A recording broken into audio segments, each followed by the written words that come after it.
As an artist, you want to be exceptional. You want your work to stand out. But this word, exceptional, it seems to imply solo work. Well, he was an exceptional student. He did exceptionally well. You were just an exception to the rule. But I can guarantee you, no one has found success without some support along the way, whether it be a coach, a teacher, a sponsor, a life partner. No man or woman stands in the winner's circle alone. Now, who the hell am I? My name is Stanley O. Johnson, but please call me Stan. You never heard of me? Does that not ring a bell? Well, how about this? Do you recognize it? Of course you do. Maybe you walked under it. And, well, maybe you sat on one of the benches surrounding it and stole a kiss from a young freshman. You sly dog, you. But, yes.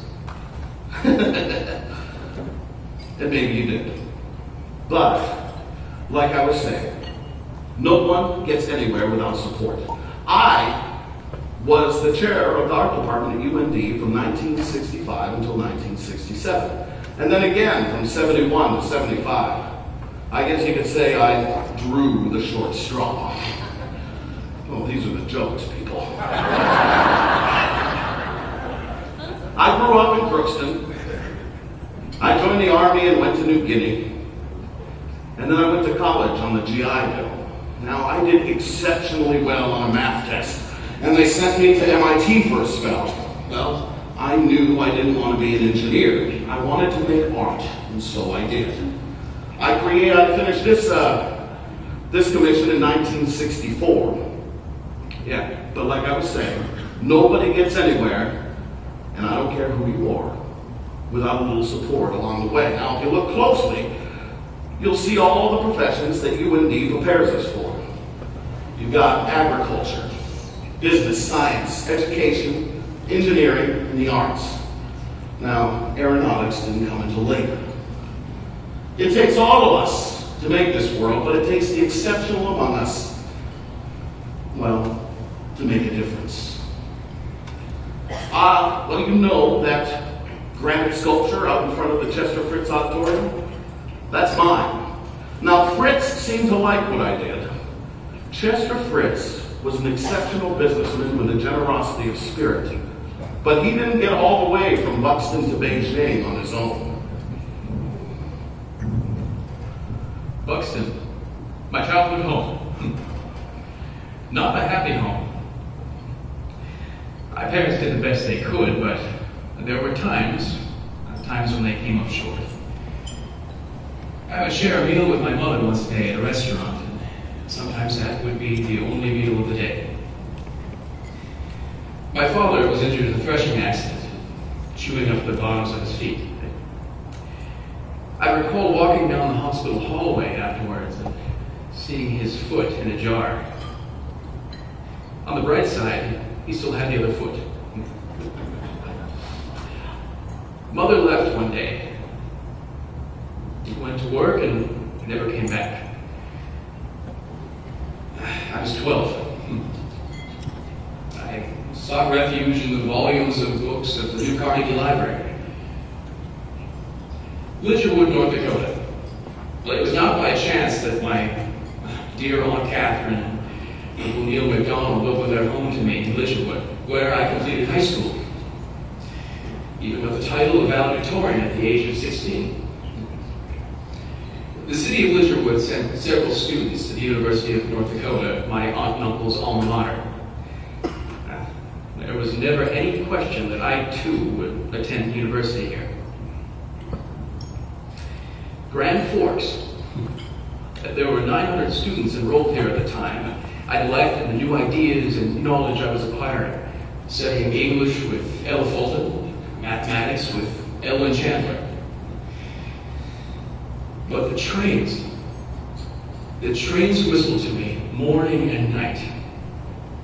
And after 2 years at university, I heeded their call. Seattle. I found the mountains I'd only seen before in books, and I found the University of Washington, which had an enrollment of 2,000. Astounding. I decided to stay and finish my baccalaureate, and even attending a year of law school, until other opportunities presented themselves. Hong Kong. After graduation, I secured a position at the Fisher Flour Mills. First, I was testing gluten and loaves of bread in the laboratory. When Fisher expanded in China, I was tapped to represent the company. I traveled all over Southeast Asia, selling flour, learning the fine art of negotiation, and discovering a passion for the Orient. Switzerland. From good fortune and adventures in China, my wife Vera and I built a chalet in Switzerland. I was where my dear Aunt Catherine's letter reached me, sharing news of President Starcher's urging her to encourage me to fund the library. The library would bear my name and be the tallest building on campus. It was the tallest building part that got me. But during construction, my Aunt Catherine realized that before the building was completed, it would be shorter, a half inch shorter than Merrifield Hall. An extra row of bricks was added. Now, my wife Vera doesn't understand the affection I have for the university from which I did not graduate. You were only there for 2 years, she cries. You've only been back to the state twice since you left it. Why give $1 million to a library that most likely won't ever set foot again? No, sadly, Vera does not share my affection for this place we call North Dakota. Like the Red River mud that stains our clothing in the spring, this place has a way of staining one's spirit. And I've carried that stain with me wherever I have roamed in this great world. Seattle, China, Switzerland, I have never forgotten. In the autumn days of one's life, one becomes reflective and even pauses to take inventory, to see what, if anything, he has done to make this a better world. Most of us have started our careers on foundations built by others. And it gives one considerable satisfaction to know that he has helped build foundations from which others may climb higher, have a fuller life, perhaps even the abundant life. And in doing this, I prefer to give my contributions while I am still living. It means more to me to give with a warm hand. Chester Fritz, ladies and gentlemen.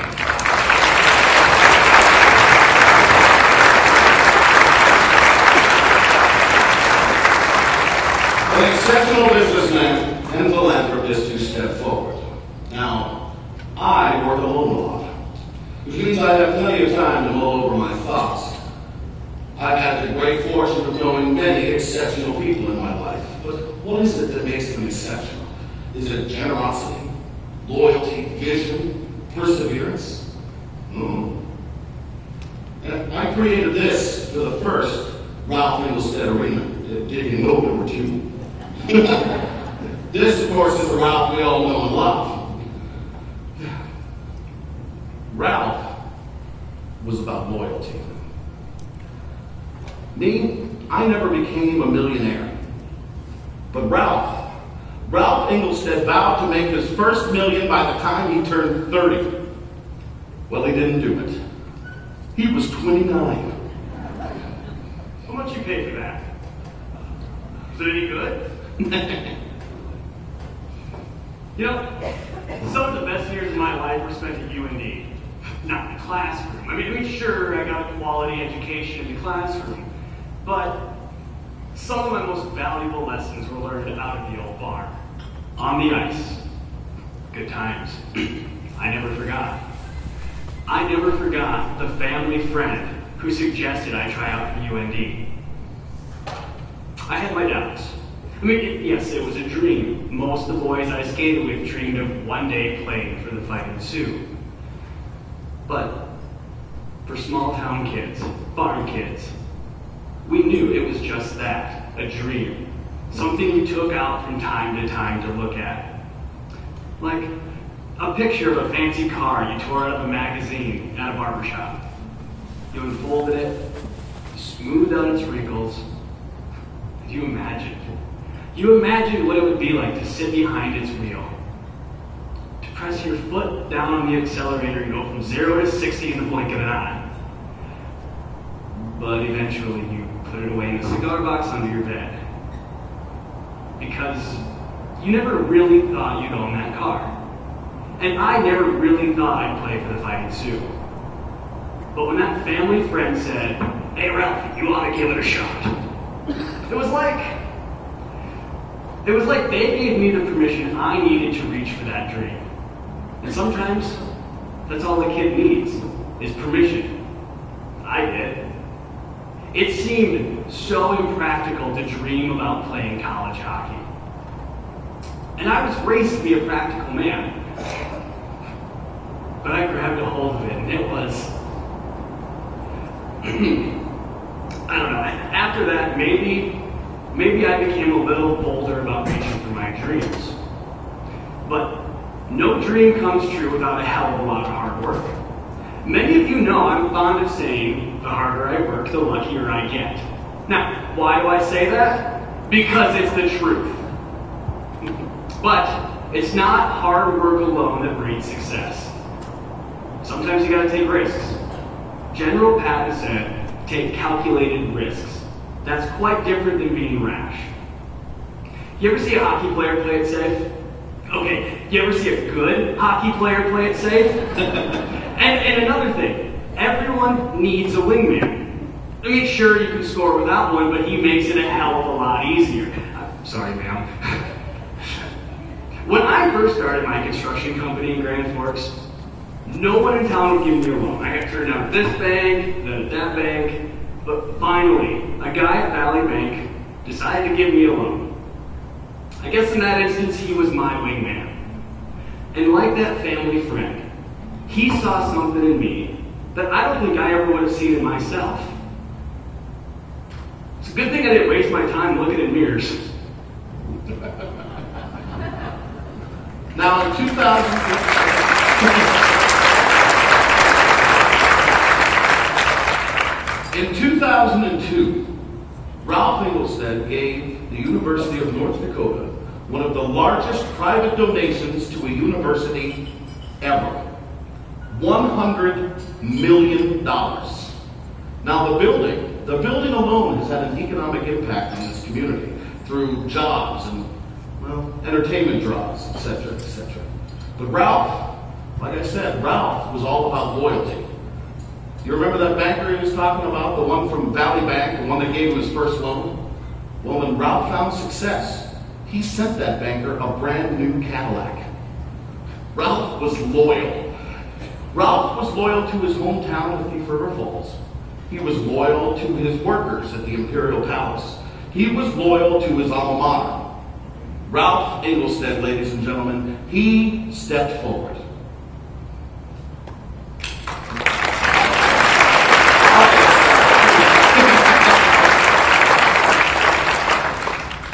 Something else that makes people exceptional is vision.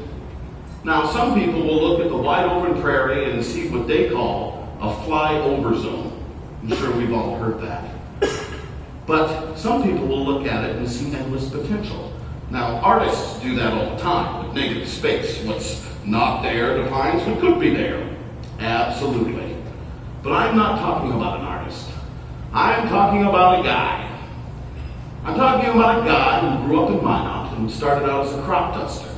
A guy who loved to fly. A guy who, long after, he created an aeronautics program and then an entire school, who broke bread with astronauts and fished with senators, introduced himself as merely a pilot. Ladies and gentlemen, a man with vision, John Odegaard.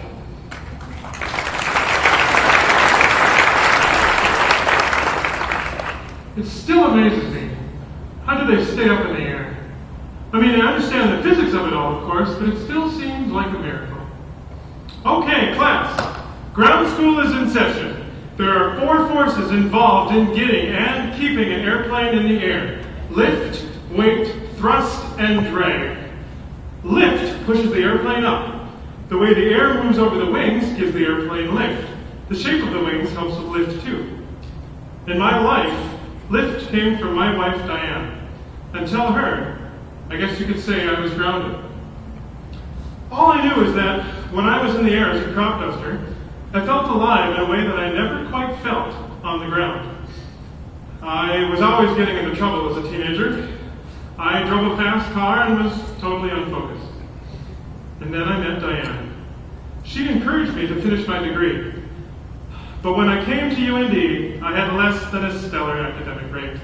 I bounced from the University of Colorado to Minot, and UND felt like my last chance to get a degree. But my grades were so bad, they weren't going to let me in. And I thought, just let me talk to Tom Clifford, then the dean of the business school. And I decided to take my wife Diane with me. And I guess Clifford figured I could do something right if I could get a woman as pretty as Diane to marry me. Diane and Clifford gave me the lift I needed. Number 2, weight. Weight is the force that pulls the airplane towards the earth. Airplanes are designed so that their weight is spread evenly from front to back. This keeps the airplane balanced. As a student at UND, I took on the weight of getting the defunct flying club up and running again. I pestered Clifford to let me teach a class, and in 1967 he let me teach my first ground school class. Well, now he and others repeatedly asked me, what part of no don't you understand? But in 1968, we had 2 donated planes and 12 students in my ground school class. But I wanted to teach more than just ground school and get a real aviation program going. But getting the university to recognize aviation as an academic area of study took some work. Actually, it took a lot of work. But in 1968, Clifford came up with a clever way around the naysayers, and he let me teach aviation in the business school. And he entitled the class, The Economics of Transportation. Well, we would be more than a tech program. Our students would have a business background, take liberal arts classes, understand foreign cultures, learn a foreign language, and be skilled in aviation. If all you wanted to do was to learn how to fly a plane, UND was not for you. We would become a full-fledged leader in the study of aeronautics esteemed around the world. Number 3, thrust. Thrust keeps the air moving over the wings. Engines turn a propeller, pulling the airplane through the air. Or in the case of a jet engine, it simply pushes the plane forward. We spun those 2 donated planes in 1968 into one of the largest training fleets in the world. My tiny office in Gamble Hall, an appropriate place in which to begin this adventure, has now grown into an $83 million complex covering more than 400,000 square feet, encompassing the departments of atmospheric science, computer science, space studies, and aviation. The horizon kept moving, and we kept chasing it. Now finally, number 4, drag. Now drag is inevitable, and in a strong wind, you better not underestimate it, and North Dakota has some very strong winds. People would tell me that this or that couldn't be done. Drag in flight and in life is inevitable. But I always believed that every problem had a solution. So I told them, don't tell me we can't do it, tell me how it can be done. Figure it out. And they always did. Lift, weight, thrust, and drag. Had the Wright brothers figured all that out before they dreamed of flight? No. First came the vision. John Odegaard, ladies and gentlemen.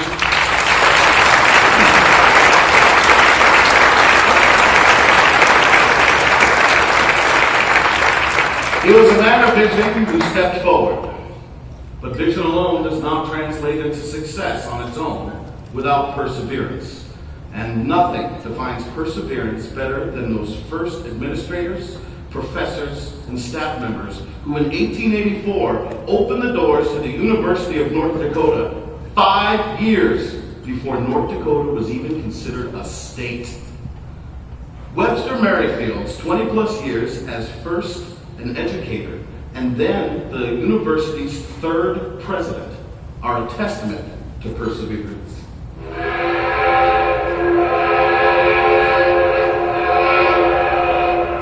President Blackburn hired Henry Montgomery and me and charged us to develop the first curriculum for the University of North Dakota.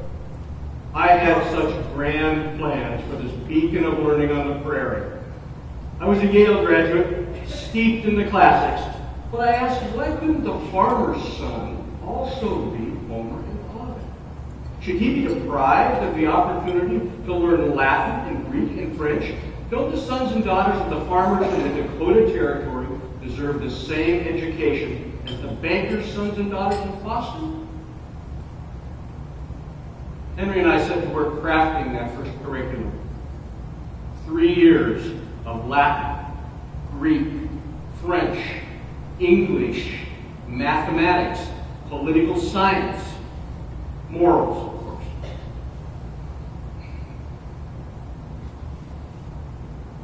As Plato said, though the land be good, an abundant crop will not come without cultivation. When those first 11 students set foot in the main building, the only building, we quickly discovered that they were not prepared for such a vigorous program. I was stunned, but not dejected, never dejected. I said then what I said many times after that. We can do better.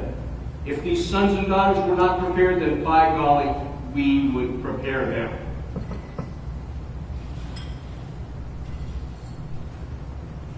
We modified the curriculum, but we never got rid of it. Instead, I traveled through the Dakota Territory visiting every high school. I reached out to the teachers. I provided them materials to use with their high school students to prepare them to become university students. So we never, as you say, lowered the bar. We raised up the student to reach the bar.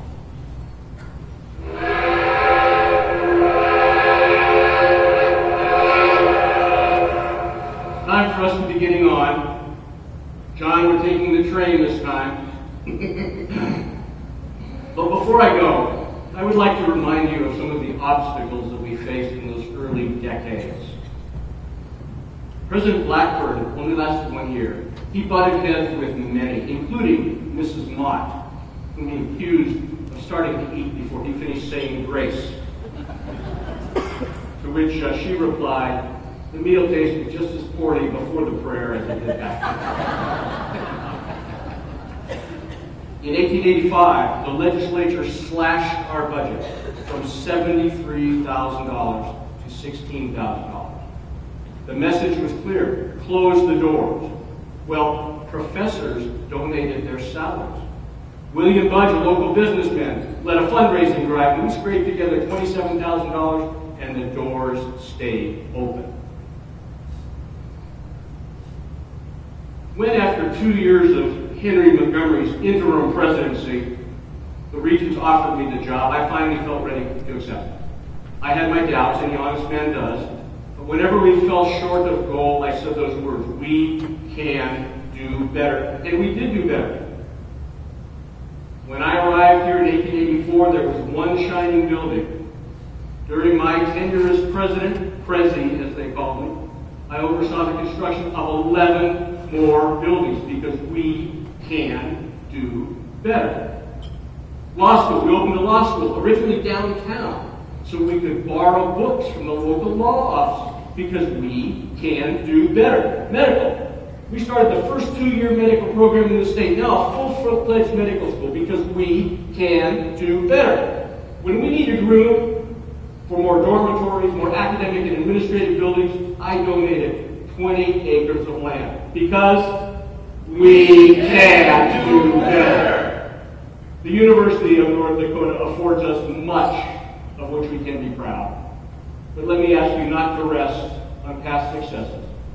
Push forward, because we can do better, and in fact, we can be exceptional. Webster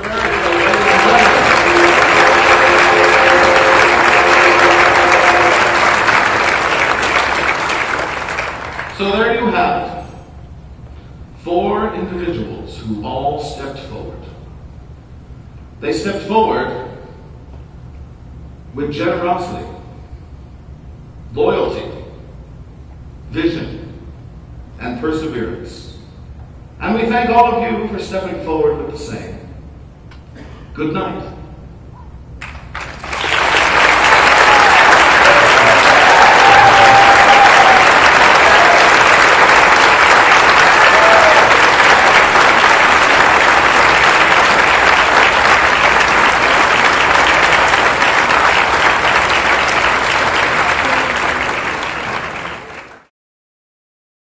Good evening, ladies and gentlemen, and welcome to our Spirit Appreciation Dinner. We are so pleased to have you here this evening. I hope many of you were able to take in the Spirit celebration this afternoon, and that you came away from it as I did. Awed, inspired, and really with a renewed passion for the University of North Dakota. Life is good. We want to cap off the day in a very special way for you, our most dedicated and generous donors. This dinner and this program this evening is a small way for us to say thank you for all you have done. What you have accomplished with the Spirit Campaign has already had a significant impact on our campus through increased scholarships, endowments, and building projects. The campaign will continue to be a game changer for UND and its students for generations to come. The Spirit Campaign would not have been such a phenomenal success without your involvement and the support and the encouragement of our President, Bob Kelly, and First Lady, Marcia Kelly.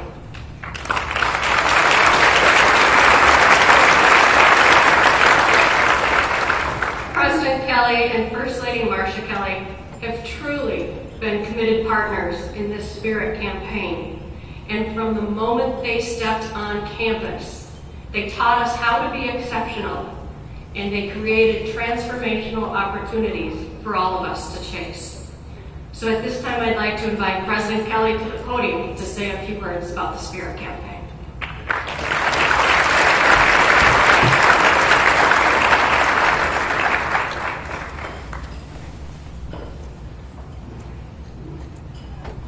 Thank you, Deanna. This is one of those exceptional events in the life of a university where you can celebrate truly transformational moments. It is not every university of our size that has a $324 million base endowment.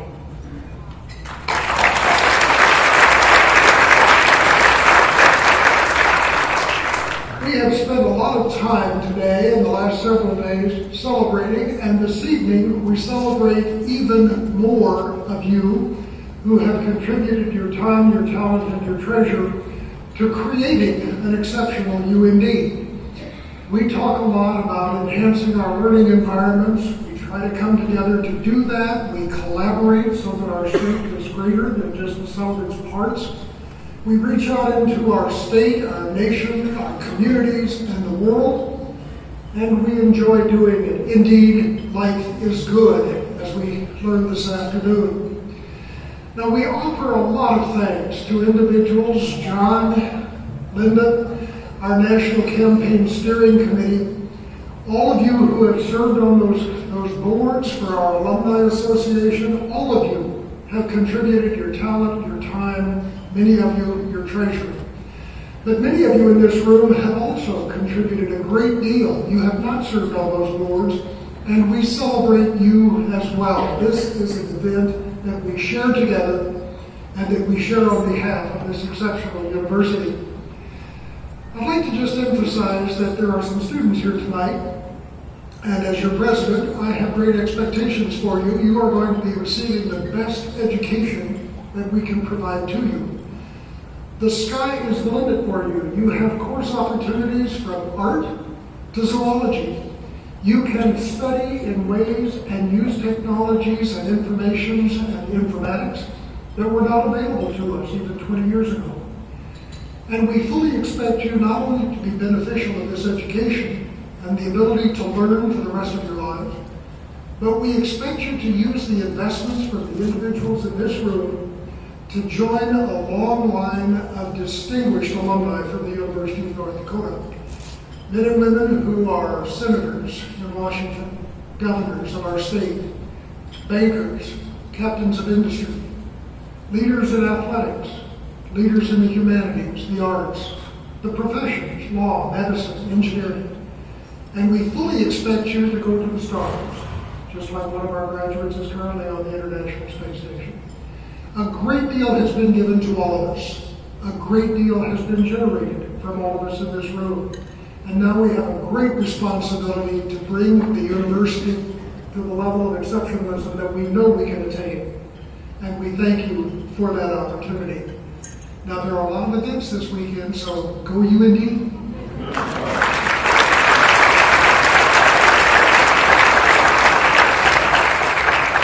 Wasn't that a great program?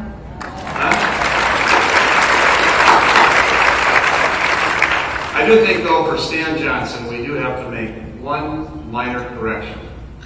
Last I checked, President Kelly, we do not have agriculture among one of our majors here at the University of North Dakota. And I think it's a well-known fact among this crowd that you go to North Dakota State to learn how to work the farm, and you come to the University of North Dakota to own the farm.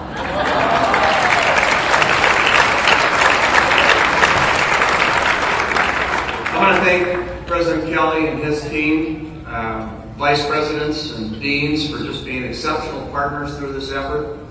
The collaboration that is exhibited at the University of North Dakota as a result of the North Dakota Spirit Campaign lays the foundation for just an unbelievable future for this university. This campaign was about opportunity, and I can't think of someone better to speak about opportunity more so than our next speaker. I can't imagine that Drew Wrigley could see what a bright future he had in front of him when he walked onto this campus in the mid-1980s. There's many stories about Drew from his time on campus, but we'll talk about those at another time. But we know that Drew took advantage of every opportunity that was presented to him. Even his parents, Howard and Gloria Wrigley, who are with us tonight, could not have known that he would eventually become North Dakota's U.S. Attorney and later North Dakota's 37th Lieutenant Governor. As I researched some facts about my good friend Drew, I discovered a couple things that are notable. Did you know that my Lieutenant Governor can barefoot ski? Did you know that? I'd like you to imagine his great friend Chris Christie doing that. And while I knew that Drew, like most of us, seriously overmarried when he was able to marry Kathleen, when I checked his social media, I discovered that Drew has 570 Twitter followers. Rather impressive, good start. But his wife, Kathleen, has over 3,000 Facebook followers. Which made me go back to the staff and temporarily wonder if we had invited the right Wrigley to speak to us tonight. Please welcome a great friend of the University of North Dakota. We celebrated his birthday last night at the Sioux Awards. That's done. Please welcome a great friend of higher education, the state of North Dakota, one of our great leaders, Lieutenant Governor, UND grad, Drew Wrigley.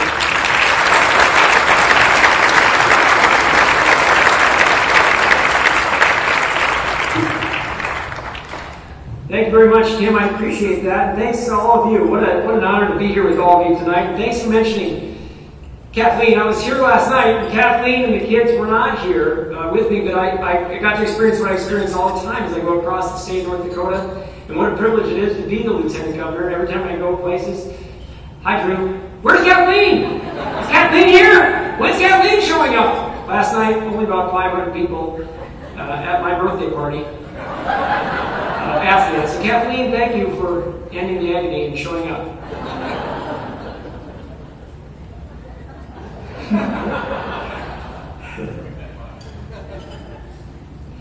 President Bob and Marcia Kelly, and UND Foundation CEO President Tim and Becky O'Keefe. National Campaign Steering Committee members led by Linda Pancratz and John Berry, all who have given your time and your talent and your treasure, but most importantly, your love to this great university. Tim, I'm going to ask you to back up here quickly. Come back up here if you would. And while Tim's on the way up here, I want to point out that Tim is a good friend. He's a good friend to everybody in this room. He's a good man. He's a great family man. I learned a phrase recently. Someone was talking about some experience they had when they were working at Disneyland, or Disney World, I don't remember what it was, but Imagineer. I mean, that's what I want to be. I want to be an Imagineer. My friend Tim, our friend Tim, is an Imagineer. Tim honors all that is great about the University of North Dakota. Tim hates unscripted things. I don't want to say that Tim is a control freak because that would be mean. It would be rude, so I'm not going to say it. However, TIMISACONTROLFREAK. Explanation points. Explanation. No. You mentioned Chris Christie. Now, Chris and I served as U.S. attorneys together. It's great to know hot shots. And so we were U.S. attorneys for years, and we served on some committees, and we were in Washington every 6 weeks or so, and we always had fun. He swears that I said, Chris, you will never be the governor of New Jersey. And I did not say that to Chris, but I repeatedly said, Chris, how in God's name are you going to get elected governor of New Jersey? For a lot of years I said that to him. That shows how much I know. On the night before Chris was inaugurated, Kathleen and I had dinner with Chris and his wife and a couple of other U.S. attorneys and their spouses. And we met together for dessert afterward. We went over to the governor's residence. They weren't going to be moving in there. But it's funny that you should mention it because I brought these tonight for a reason. I was thinking about what was on the horizon for Chris, recognizing the kind of person that he is, knowing the talents that he has. And, you know, what do you give a guy who's just been elected governor of New Jersey? I pulled out of my pocket and I gave him the gift of a coin that I'd carried around for years. And, you know, this guy's was president long enough ago that it's not controversial anymore. So it's President Reagan on the front. It's a bust on the front. And on the back, it has a quote from his inaugural address. And it's, let us renew our faith and our hope. We have every right to dream heroic dreams. I gave Chris, I said, Chris, I've got a couple of these at home. I'm going to give you the one that I've been carrying. So Tim, I brought two tonight. I'm going to continue that tradition. I'm going to keep the new one. I'm going to give you the one that I've been carrying. We love you. You dream heroic dreams. You're a friend to everybody in this room. You're a great, great steward of the University of North Dakota. Thanks for everything that you do.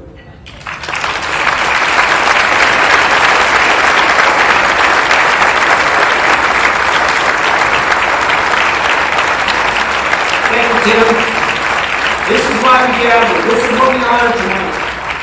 Thomas Wolfe once said, all things on earth point home in old October.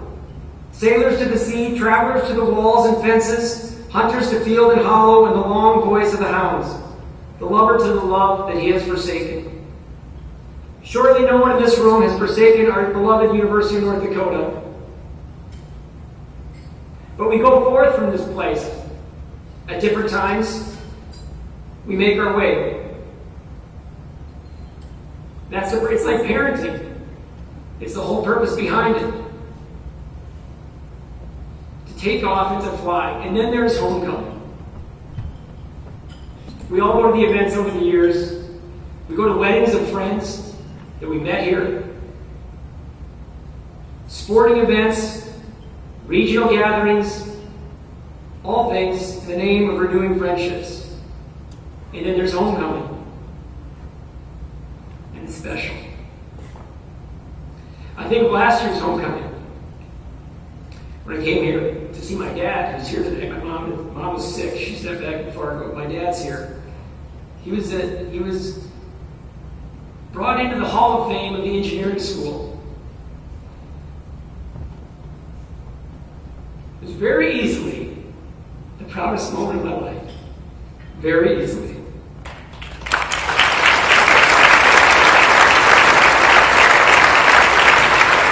I recognize that that's my legacy, and everyone in this room has a legacy. More than homecoming, more than anything rather, homecoming is a time for us all to renew our faith in heroic dreams. Think of yours. Maybe long ago, maybe more recent than that. Some realized, some pursued and missed, maybe wildly. Lessons learned along the way. Some that were envisioned are yet to come. And great moments like tonight where you gather together to say, what a stunning achievement. What a stunning achievement on behalf of something truly great. Last night, we were at the Sue Awards banquet. I called Kathleen right afterward. I told her, we will never miss this again. She wasn't able to be here, but we'll be here next year.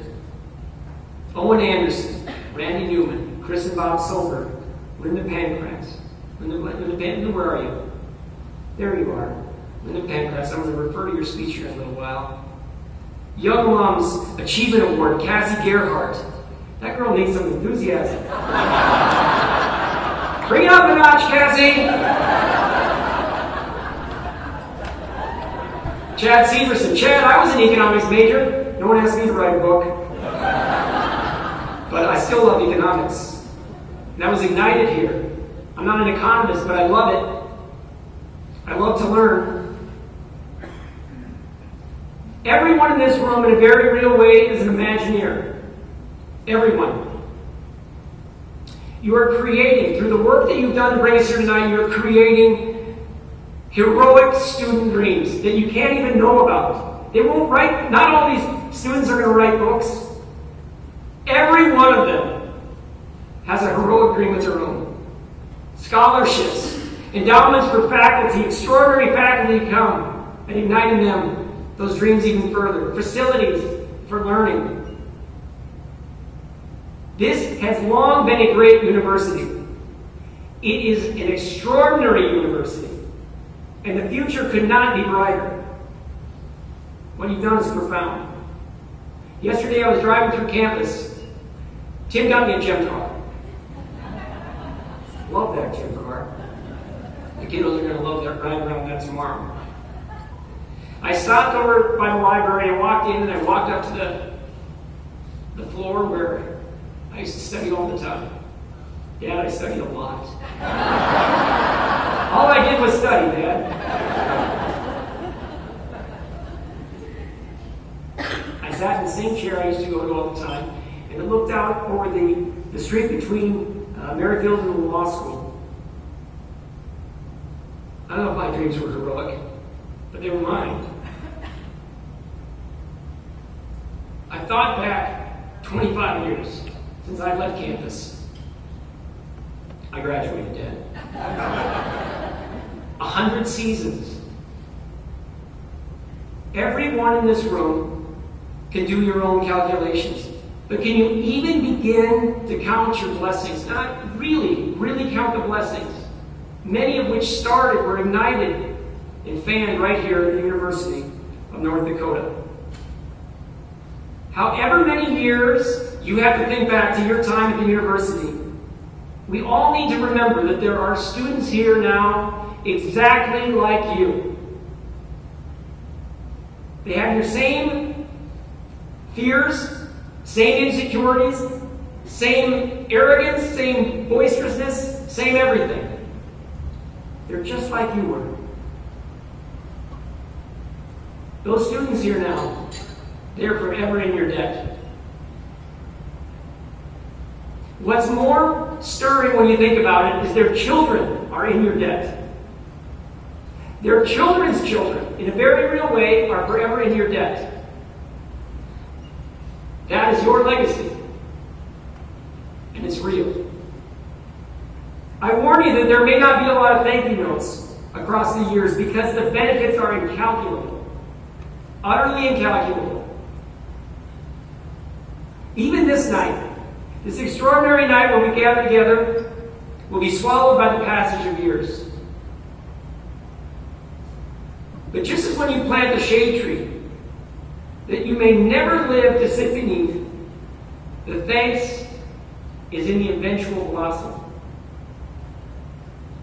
Linda Pancratz last night, in her speech, and you can check this with my wife, I said, Linda Pancratz could run the world easy.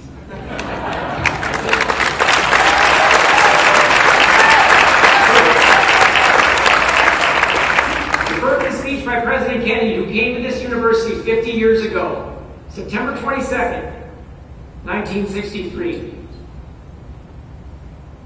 I found a copy of that speech about a year ago. I commend it to anybody who would wonder about the importance of a small state where the president traveled and gave an incredibly interesting speech. He concluded his speech referencing a man who had an employee, and he told him that he wanted to go out and plant a particular kind of shade tree. The employee told him it'll take 100 years to fully bloom.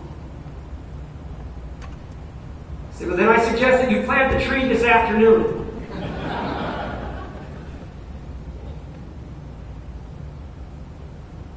"59 days later, the president was assassinated. 59 days after he came here to our university, he gave an incredibly interesting, timeless speech. I commend it to all of you. Everyone in this room has shown great faith. You've shown faith with the hope that good will come of it, that heroic dreams will flourish. I know this. Your faith is well placed. It's been a great weekend already. We're just getting started. Governor Schaefer is here. Governor, where are you? I know, I'll call you Ed.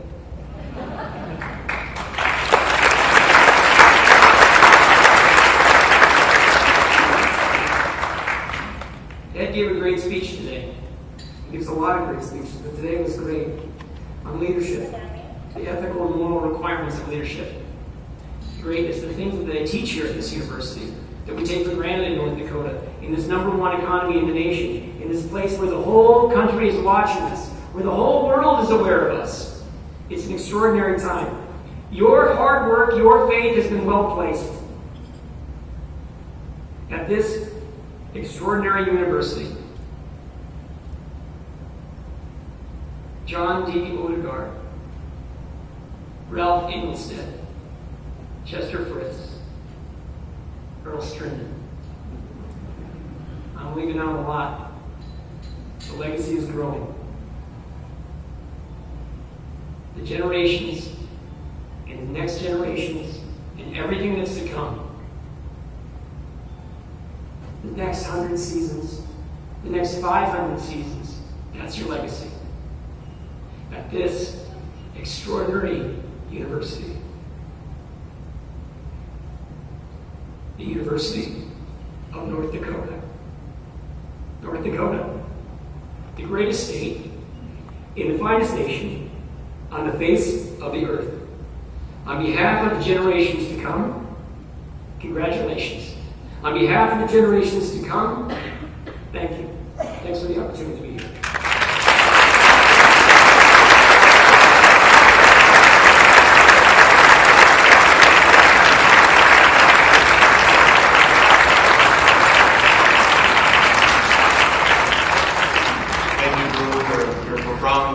Certainly much appreciated by me, but I'm sure all in the room.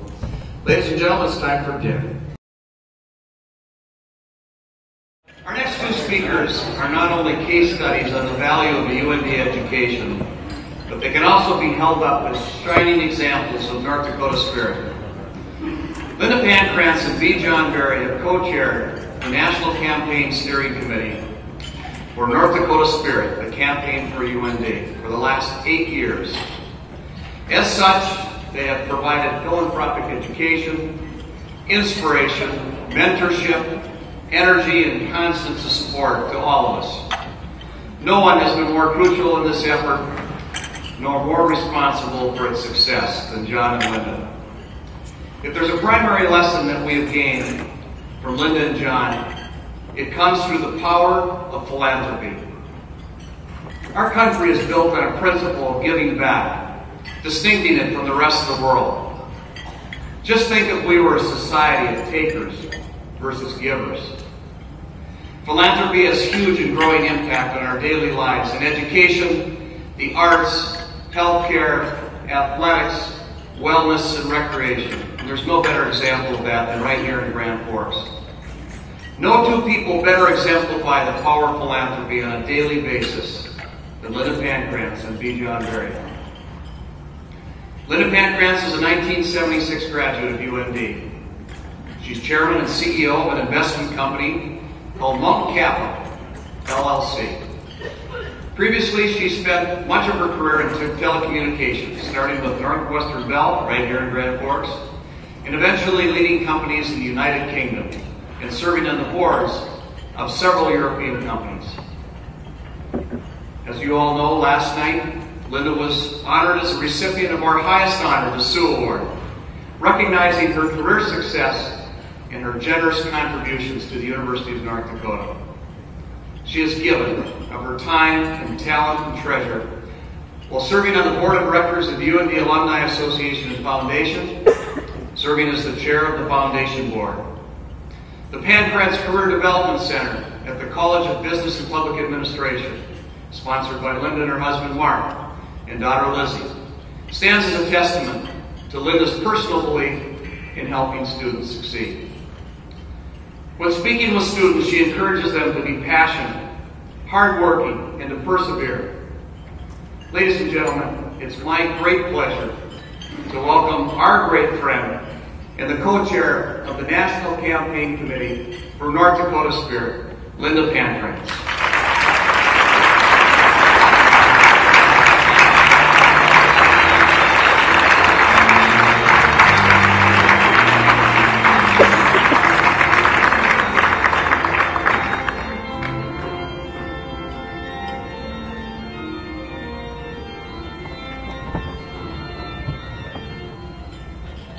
Well, thank you, Tim.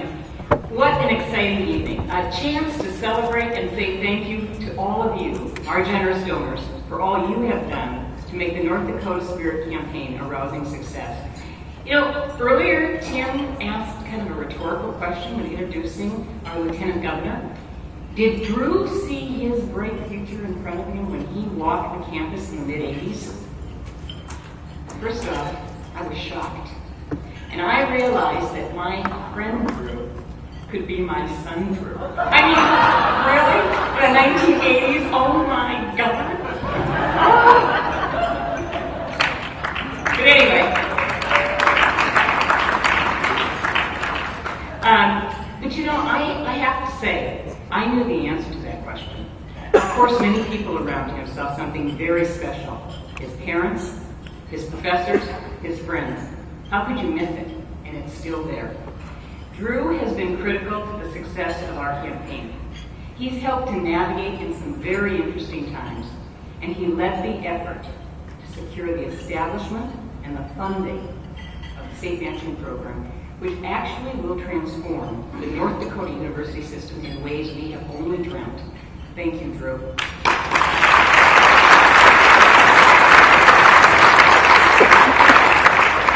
You know, I was on the board when we started talking about this campaign. President Coachella had just completed the new strategic plan.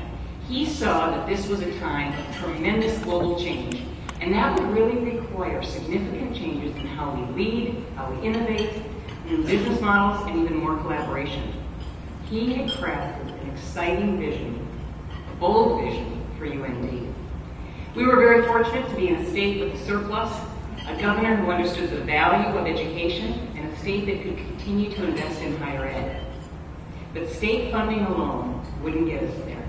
And President Coachella recognized that this transformation would not happen unless we brought in private dollars, built strong public-private partnerships, and really created a sizable, substantial endowment.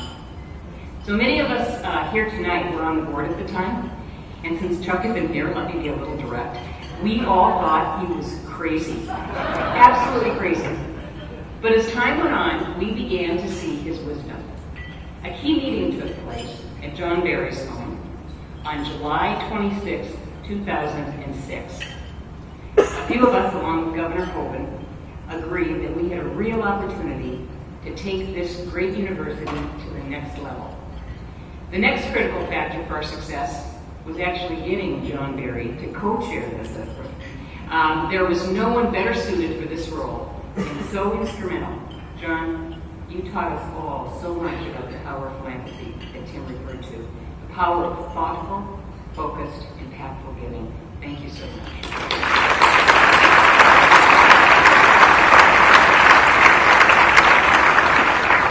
Next, we pulled together an incredible National Campaign Steering Committee.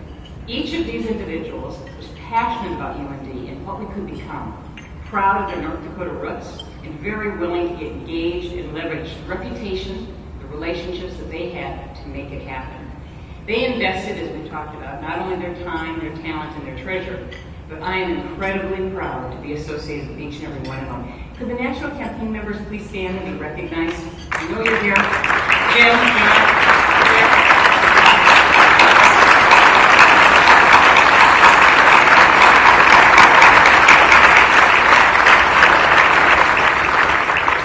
John, we knew that we had very successful alumni, but we were all taken aback when the consultant told us that we have the potential for a $300 million campaign. I mean, our largest campaign to date has been $20 million.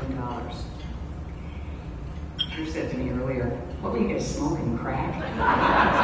Drew, we're North Dakotans, we don't do that.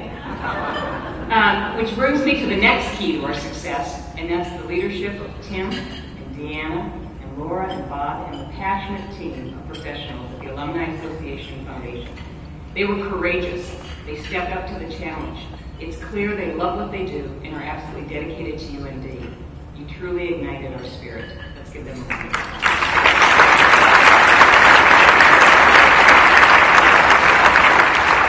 Finally, President Kelly and Marcia arrived. It was our lucky day. They, along with UND's cabinet and the deans, provided the leadership, the clarity, and the commitment to successfully execute this campaign. Thank you.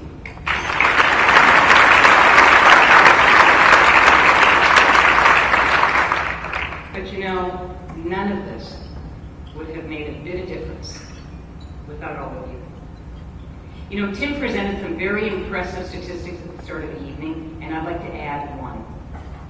38,808. That's the number of people who made an investment in the UND Spirit Campaign. Each and every one of those investors had a hand in the positive outcome and the significant impact of the campaign, resulting in the $324 million that we announced today, which is really private investment going into our great university, our students, and our faculty. Our major contributors, which includes everyone in this room this evening, made 1,006 gifts, totaling $276 million. 85% of our campaign total came from this group. 1,000 gifts, $276 million. You know, it's clear that each and every one of us feels a real connection to UND, and I think that's evident tonight. But what would cause all of us, the students of the past, to give to a campaign impacting the students of tomorrow? Well, as Drew said, in true North Dakota tradition, we saw an opportunity. An opportunity to say thank you for the extraordinary education that we all received here at the university that changed our lives. And we have an opportunity to do that for future generations. An opportunity to recognize the special place that accepted us at a time when we desperately wanted or needed to be part of something larger, something new, something exciting. A place that was forgiving of our bad grades, bad behavior, bad judgment. And I'm not just talking about you, Ed Schaefer.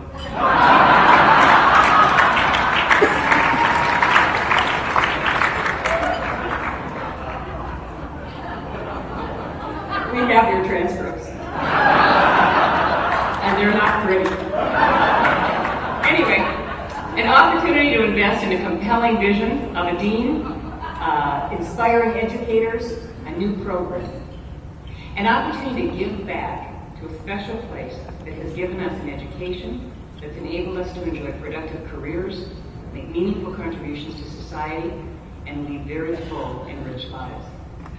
A special place where we develop lifelong friendships and in many cases found our lifelong partner. A special place chock full of some of our very best memories.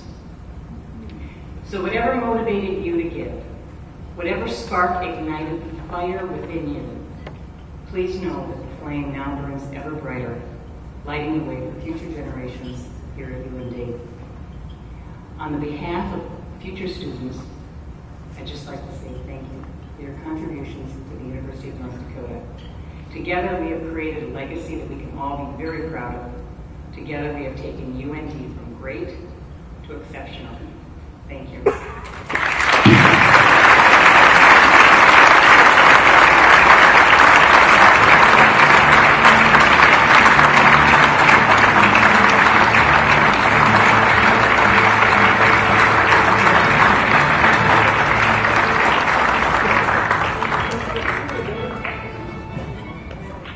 Thank you so much, Linda. You are inspirational, as always. And Ed, didn't we tell you to watch out for her? Don't get on her bad side at all. You never know when you're going to get sideswiped by a Linda Pancratz quip there.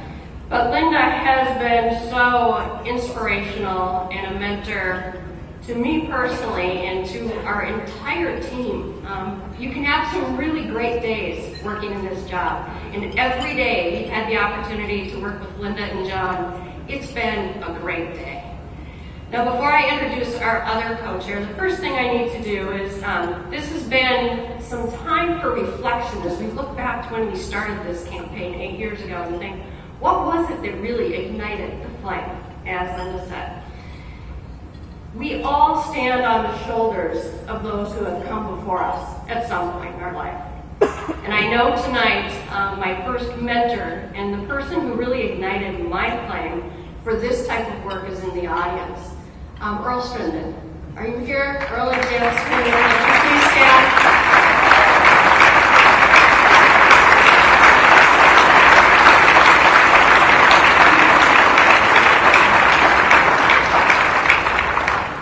Earl laid the platform for what it meant to have North Dakota Spirit and give back to this great university.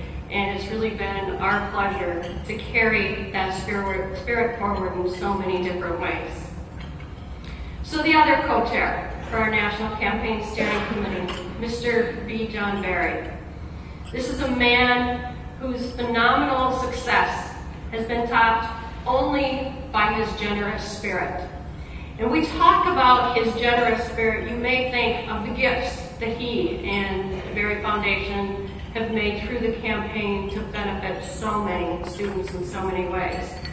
But it's not just about the gifts. It's about the time and the energy and the passion that he has given to this campaign. Mr. Barry received an honorary doctorate from the University of North Dakota about 1.5 years ago. And that should have been a doctorate of philanthropy.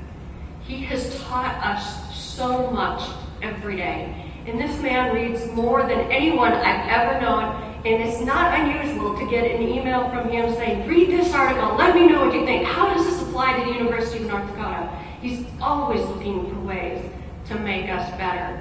And he has been a true inspiration in what he has done personally, what his foundation has done. And it has been our honor and privilege to get to know him, his staff, his family, and you have truly been an inspiration to the University of North Dakota, and you have made this exceptional. Please help welcome to the podium Mr. B. John Barry.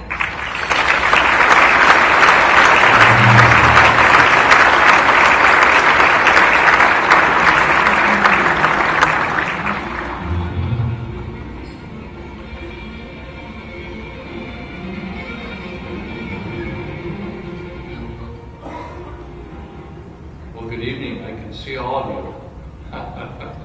Not really. Before I get into my more formal remarks, share with you something that falls on to Linda Pancratz this evening, where she talked a little bit about how the campaign started and how this got underway, the different people who were involved in it. Sometimes when you ask too many questions, you get more involved in things than you ever anticipated. And because of my good friend Jim Williams, who's in front of me this evening, he'd asked me some 10, 11 years ago if I would have breakfast or lunch or get acquainted with Tim O'Keefe. And my response was, how much does he want? In any event, Jim and Tim and I got acquainted, and subsequent to that, I got acquainted with Dr. Coachella, the president. And we got talking about different things, and he was asking me about some things about philanthropy and financial support for the university. And I started asking him questions, so it was kind of back and forth. And as we went along, I said, this is where I really stepped over. I said, Chuck, I said, of course we're on a first name basis by now. I said, Chuck, I said, does the university have a strategic plan? And he looked at me, he said, of course we have a strategic plan. And I said, well, would you ever share that plan? And he said, yes, it's rather voluminous. And I said, well, like how voluminous is voluminous? And he said, you know what? I said, well, how many volumes? He said, well, quite a few. I said, well, do you have a critique? There's something, something smaller. Anyway, the reason I wanted to give you a little backdrop on that, I wanted to share with all of you this evening, and some of you know this, but the last 2 days I've had a number of people ask me, why 300 million? Why 300 million? Anyway, I asked a question to President Coachella, and he said, well, the strategic plan, it takes 500 million. And he said the foundation's endowment was 100 and some million. And over the next 7 years, that'll grow to 200. And he said, second grade arithmetic, 200 and 500 is 300. Oh! It was a very sophisticated approach. Very sophisticated approach. Anyway, I'm serious about it because that's kind of the mathematics that went into it. But nonetheless, going back to Linda Pankratz's comments this evening, a lot of us were, I wouldn't say we were doubting, but we weren't really sure.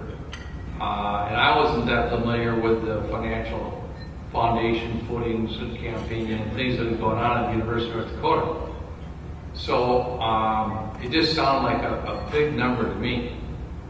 But the more we looked into it as a group, the initial group of people that were involved that you heard about earlier this evening in the last 2 days, the more we became assured, along with having outside consultants assure us that we could do it if we were willing to put the effort, the time, and the team of people. And I thank all of you, as well as the foundation, the Alumni Association, the university, all of our partners that have come forth. This evening, in recognizing this is the conclusion of our campaign, this campaign, but there will be more campaigns as part of formal higher education, and it's good.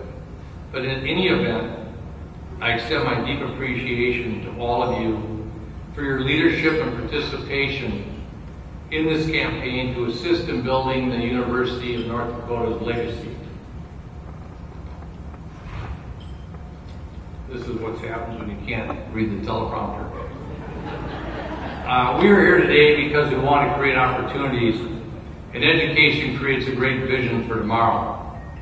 UND is here to make a difference in higher education, and proactive philanthropy is essential to the UND community in order to sustain the challenges at the forefront of higher education. We want to help young people reach their goals, and we believe that the University of North Dakota will be a place of great learning and curiosity, as well as a place for students to focus on their goals. In order for the university to achieve the goal of exceptional education that is affordable and available, we need scholarships, innovative programs, faculty and staff, and buildings and physical equipment. They are the pillars that need to be in place at the great University of North Dakota. Going back to Dr. Capella, President Capella, self-confident leaders are willing to take risks. We heard today some thoughts and comments from Ed Schaefer about leadership. Dr. Capella was that type of person. He had the confidence to dream big dreams. He had the passion and ability to get others to share in making those dreams a reality. Well, Linda and I were asked to co-chair the campaign in '06. We agreed that no matter how smart or gifted any individual leader is, none of us is as smart as all of us. Leaders need to genuinely care about people. People are truly our greatest asset. We as co-chairs care about our partners, you, in this campaign. Working together as a team has ensured the success of the North Dakota Spirit. When I refer to our partners, who all is involved? Who are those partners? Who are the people that make up that partnership? They comprise many different constituencies. First, the donors, passionate about the university as well as higher education. Our donors say, how can I help? Rather than, why should I help? Our donors made the choice to invest in the university and give our students endless opportunities. Second, the visionary and focused leadership of President Kelly and First Lady Marcia Kelly, along with his executive team, as well as our deans, faculty, staff of all the colleges that make up the university. 3, the UND Foundation Alumni Association. The executives and staff were the workhorses that made this campaign work. It was absolutely paramount to the success of this campaign. And Tim and Deanna and Loren, I won't go on, there's quite a long list of people associated and that work for the Foundation Alumni Association. But it was a team beyond all teams. 4, the UND Foundation Alumni Association Board of Directors. 5, the campaign committee, many of you are here this evening, who gave their time, their talent, and financial support. The campaign committee and the foundation, just giving you a different perspective than maybe you've heard this evening, gave $75 million collectively between the board and the committee to this campaign.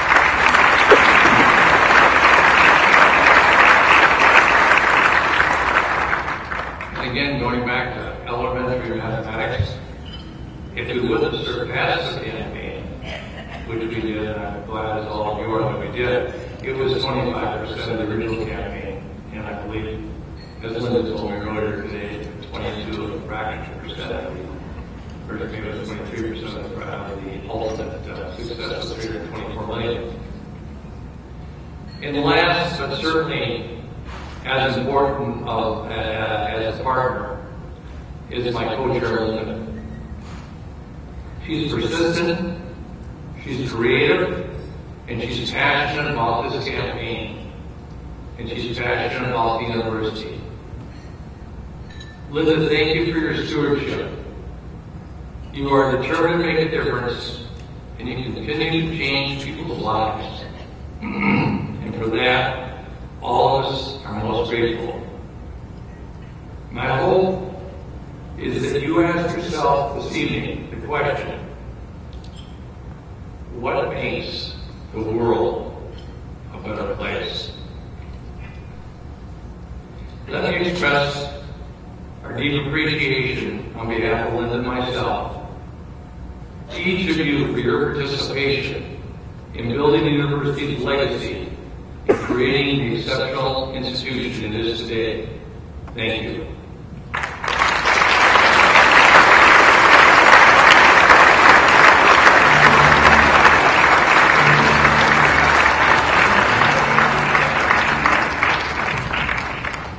Thank you, John, and thank you, Jimmy.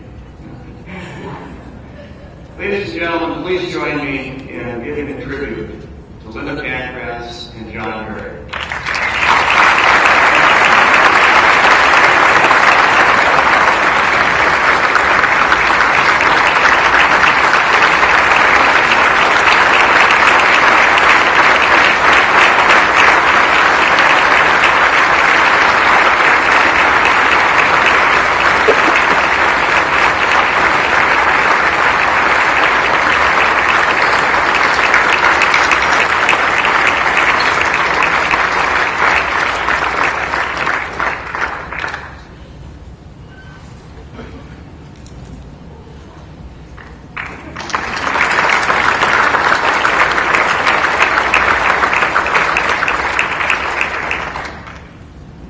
Thank you, John and Linda, all members of the National Campaign Steering Committee and the Board of Directors of the UND Alumni Association and Foundation for your inspirational leadership. You have truly taught us the power of we versus the power of me.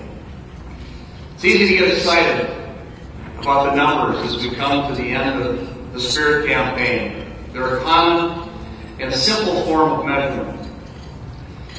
But let us not forget what this campaign has always been about.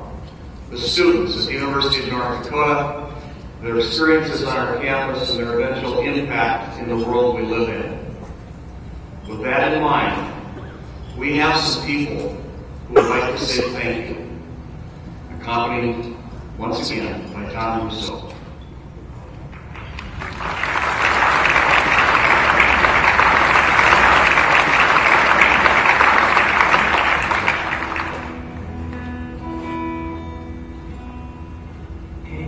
To thee, O alma mater, hail to thee with heart and tongue, pride we feel, and love yet greater, while we raise our grateful song. Home of lofty thought and learning, beacon o'er our western land, shrine whence thy still ever burning torch is passed from hand to hand. What is spirit? What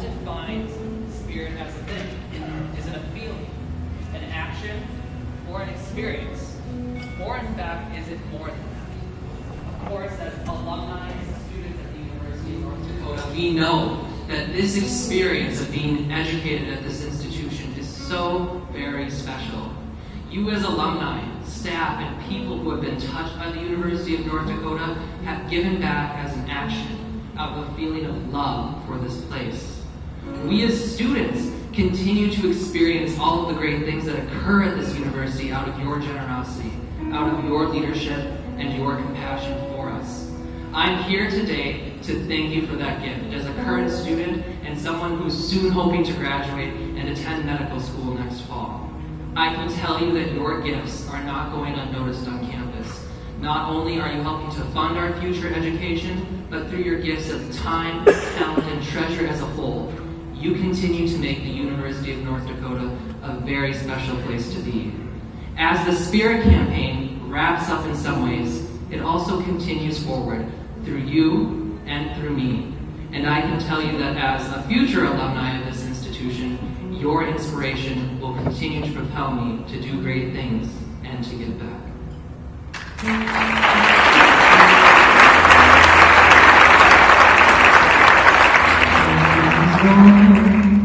Our winds the prairie, thought and speech here unconfined, free as eaglets round their airy, soar proud offspring of the mind, love of freedom, love of duty, love of truth without a bound, valor in thy sons and beauty in thy daughters all be found. Because of my education here at the University of North Dakota, not only am I prepared to treat people as an occupational therapist, to enable their lives to live to the fullest, I'm also prepared to conquer any adversity in my life. I'm here to thank you because of your dedication, your support, and your love for the University of North Dakota. Students like me are able to learn and see and witness that being the change in the world we would like to see is possible. That we can facilitate change, enable others to change, and also achieve any dream imaginable. I have experienced this year, and I feel very blessed because coming from Texas to North Dakota, I never thought that I would do the things and learn how to use the North Dakota spirit in my future to conquer any challenge in my life. So thank you.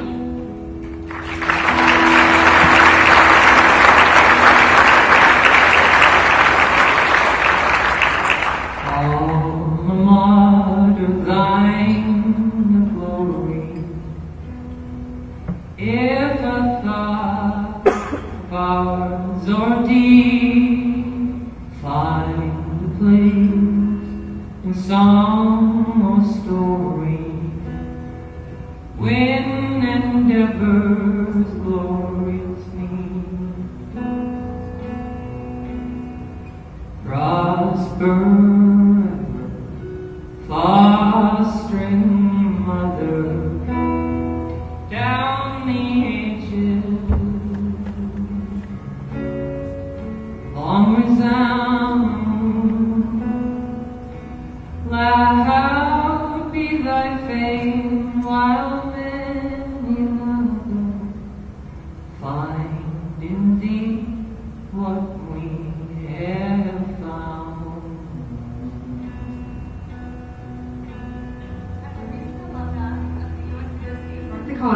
I'm here tonight to simply say thank you, for I have benefited directly from the generosity of alumni like yourself. Thank you for choosing to invest in a student such as myself, and thank you for giving me the opportunity to not only excel during my collegiate years, but as well as a young professional in my chosen field. As a young professional in my chosen field, I feel a stronger link to UND than ever before, and I commit to give back to UND in any way that I can, through my time, talent, and treasure. For your generosity has not only inspired me to excel, but it's inspired me to become a better version of myself. And for that, all I can simply say is thank you.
I'd like to ask all the members of the Alumni Association Foundation staff to come forward, please.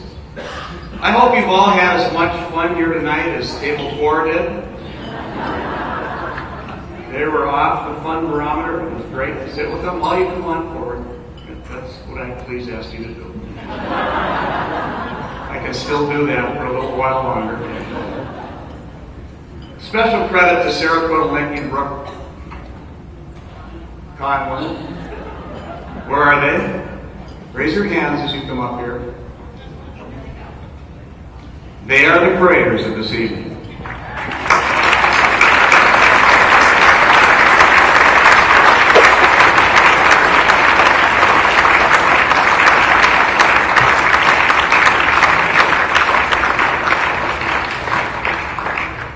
success that North Dakota Spirit's due to each and one of you. These are times where you look for expansive words. The two most powerful words in the English language that I hope you've heard over and over and over is thank you, thank you, thank you.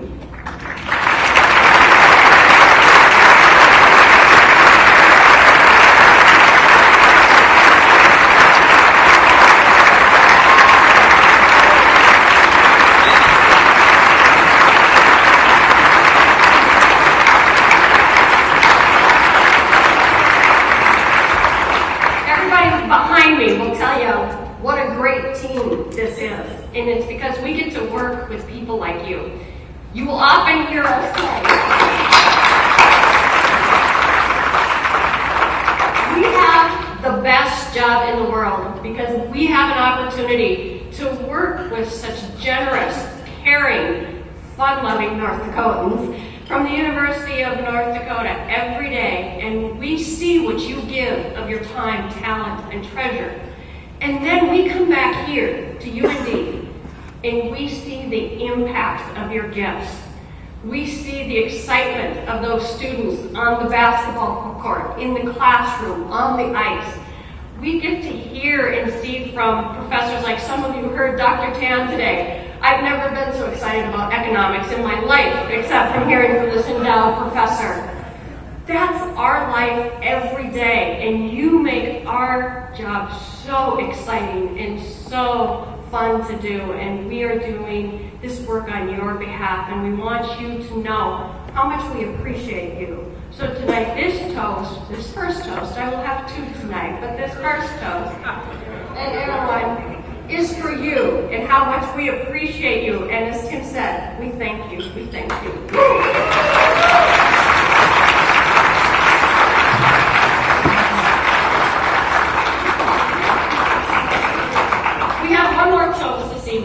And as our Lieutenant Governor said, our CEO really does not like unscripted moments. Good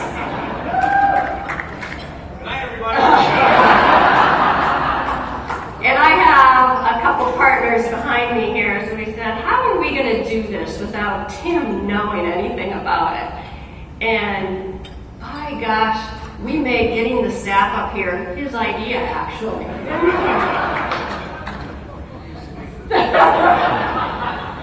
So we started this night talking about what a game changer that this campaign has been for this university. Well, we have a game changer on our staff. So 11 years ago, those of us who were here said, really, we've got someone from McDonald's coming in as our CEO?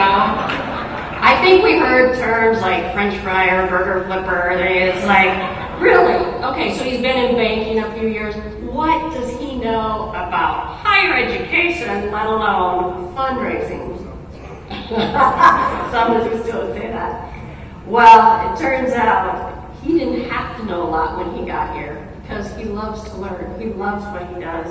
And most importantly, he has an unbelievable passion and spirit for changing lives, creating opportunities, and for the University of North Dakota. Some of us, as I said, we're here.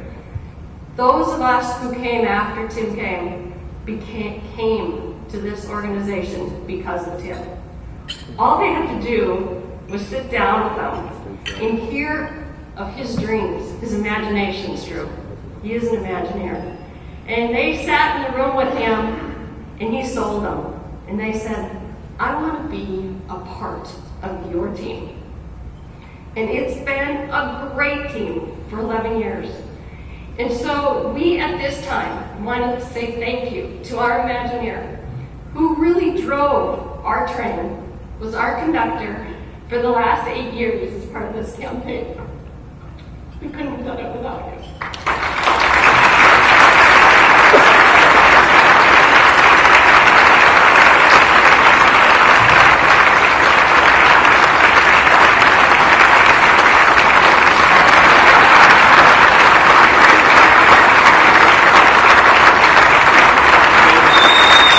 Thank you for the best chapter, my wife. Thank you. My wife, Becky. Thank you.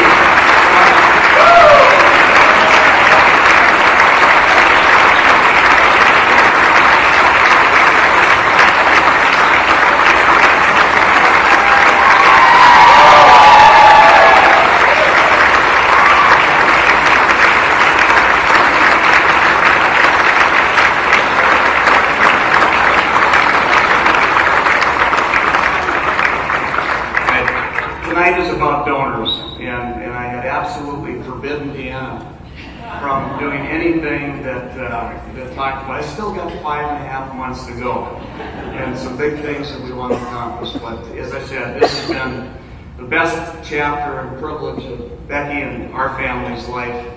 And this team behind us has such passion for their jobs. The other day, the board of directors was kind enough to give them some reward related to the campaign. And several of them said to us afterwards, we greatly appreciate it.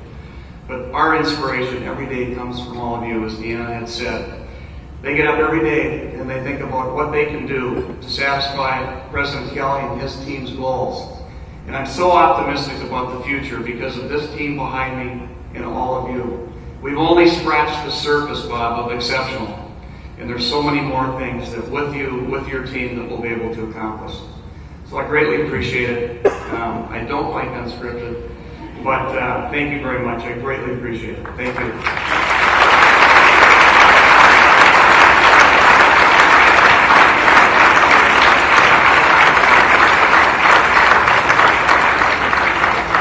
And that concludes our evening. Thank you so much. We have a lot of activities for tomorrow, so please join us for the parade, the homecoming brunch at the Gretzky Alumni Center, football, hockey, you name it, we've got it tomorrow. So we'll see you tomorrow morning. Have a good night.